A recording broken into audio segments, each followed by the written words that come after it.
Hola, bienvenidos a esta lección donde vamos a aprender todas las características que comprenden sobre un dispositivo que está presente en todos los sistemas electrónicos que se llama el condensador. En algunos textos se indica como el capacitor, ¿ya?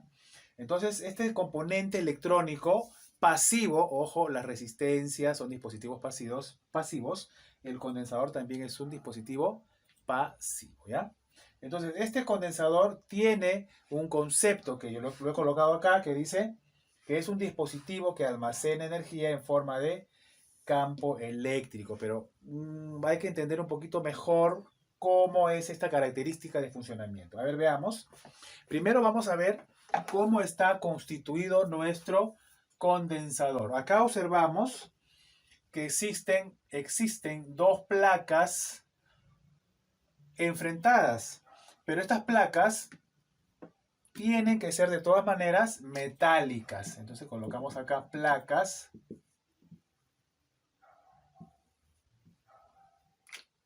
metálicas. Es decir, yo puedo tener una placa de aluminio, generalmente se fabrican de este material, o de cobre, donde dichas placas se encuentran así enfrentadas. Es como si mis manos fueran las placas de aluminio, las dos placas, y están enfrentadas de esta manera. Y en el centro no hay nada. Bueno, en realidad hay aire, ¿verdad? Pero en otros tipos de condensadores ya no hay aire. Puede haber mica, un pedazo de mica o papel o algún otro material. El lugar que ocupa el centro entre las placas se llama dieléctrico.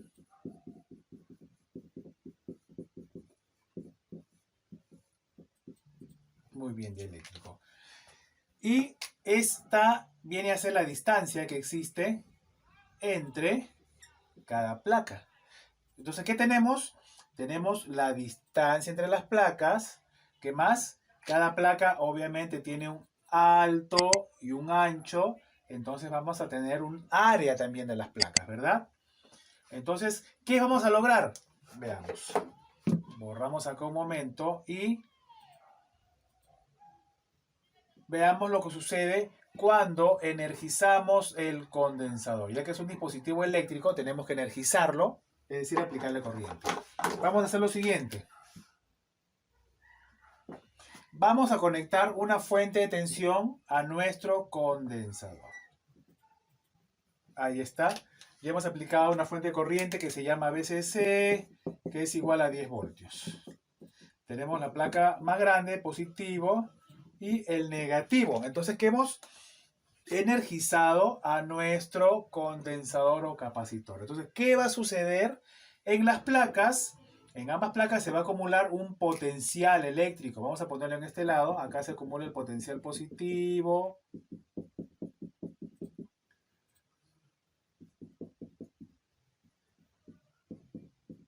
Y acá el potencial negativo, ¿verdad?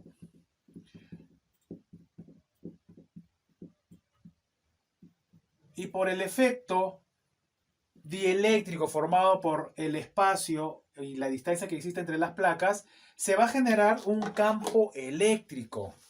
Entonces, este campo eléctrico va a tener esta forma.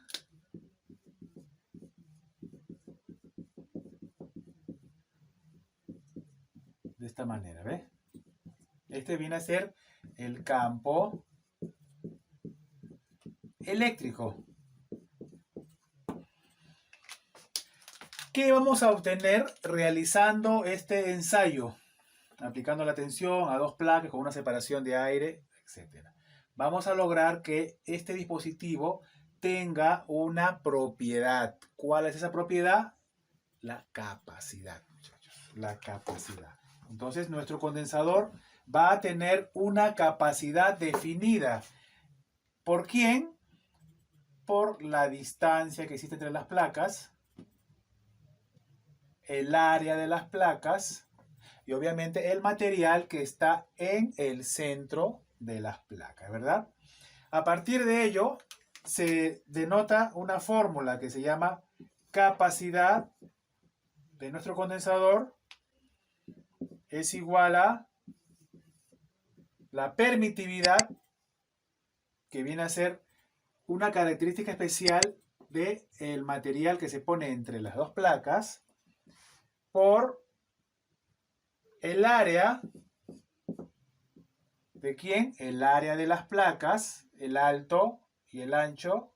Sacamos el área y sobre la distancia, ¿verdad? La distancia. ¿Qué obtenemos mediante esta fórmula general? Observemos que si se aumenta el área de las placas, este es el área, si aumenta el área de las placas, va a aumentar la capacidad de nuestro condensador.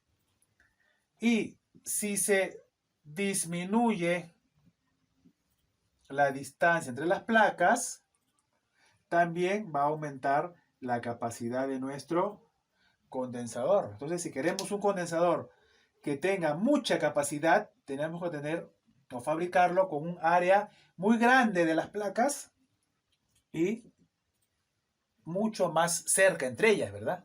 Entonces, así vamos a lograr mayores capacidades. Ahora, lo que almacena el condensador se llama la carga eléctrica. Una cosa es capacidad de almacenamiento y otra cosa es la cantidad de carga eléctrica. Y la carga eléctrica también tiene una fórmula que viene a ser carga igual a la capacidad por el voltaje. Entonces, la capacidad viene dada por las características que hemos hablado y el voltaje es qué valor de diferencia potencial vamos a aplicar a nuestro condensador. Muy bien. Entonces, básicamente, la fórmula nos dice que la carga del condensador es igual a el área sobre la distancia, pero nos faltó indicar aquí la permitividad. Y la permitividad es una constante, que voy a poner la tablita a un costado, que va a depender de qué material yo voy a insertar en medio de las placas, ¿ya? Generalmente se usa papel o un material electrolítico cuando son condensadores electrolíticos, en mica en algunos casos, y en algunos casos también se usa el aire para insertarlo o dejar simplemente las placas con el aire en medio, ¿verdad? Muy bien, entonces ya tenemos definido qué es un condensador, cómo se carga y la fórmula, ¿verdad? ¿Y cómo podemos trabajar con él? Miren, cuando nosotros conectamos la diferencia potencial en nuestro condensador, se va a producir ¿qué cosa? El campo eléctrico. Entonces, este campo eléctrico va a hacer que el condensador almacene energía. ¿Y cómo va a almacenar energía? Nos vamos a dar cuenta porque si desconectamos la fuente de alimentación, la desconectamos, nuestro condensador va a seguir cargado. Va a seguir cargado. Yo pongo un voltímetro aquí, digamos, ya desconecté mi fuente de 10 voltios. Ahora coloco acá un voltímetro y voy a medir ¿cuánto? 10 voltios. 10 voltios. 10 voltios. ¿Qué significa que mi condensador ya está completamente cargado? Y ahora, ¿cómo lo descargo? Lo que tengo que hacer es unir o cortocircuitar ambos terminales. Pero obviamente como nuestro condensador está cargado, ¿qué va a suceder? Se va a crear un chispazo, ¿no? Un chispazo.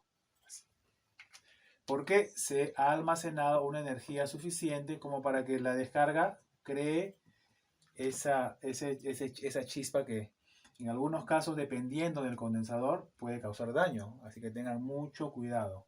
Puede reventar las pistas.